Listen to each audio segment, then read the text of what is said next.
Todos los veranos, el condado de Fairfax envía por correo aproximadamente 850,000 facturas del impuesto de propiedad personal de su vehículo, a menudo llamado en inglés car tax. Los propietarios de vehículos registrados en Virginia pagan este impuesto a su gobierno local. La fecha de vencimiento es el 5 de octubre. Su automóvil, camioneta, motocicleta o cualquier otro tipo de vehículo está sujeto a impuestos sobre la propiedad personal si normalmente es estacionado o mantenido en el condado. Incluso el vehículo está estacionado en otro estado. Si su vehículo solamente está en el condado de Fairfax por parte del año, su factura de impuesto puede ser ajustada.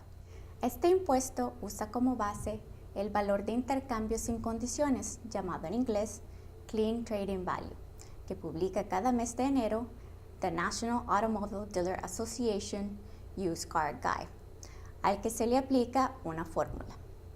El total de impuesto puede ser reducido si su vehículo tiene daños en la carrocería, está bastante oxidado o tiene una cantidad excesiva de millas.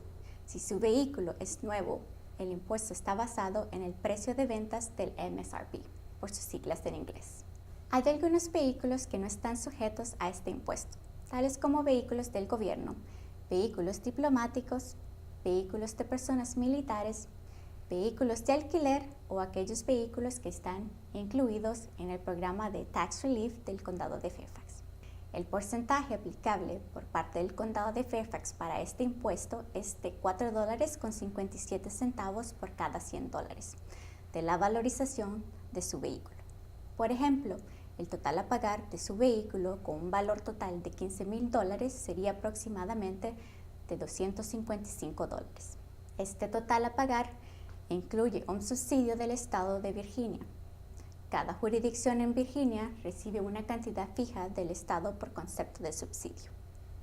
Le recomendamos que revise su factura tan pronto como le sea posible.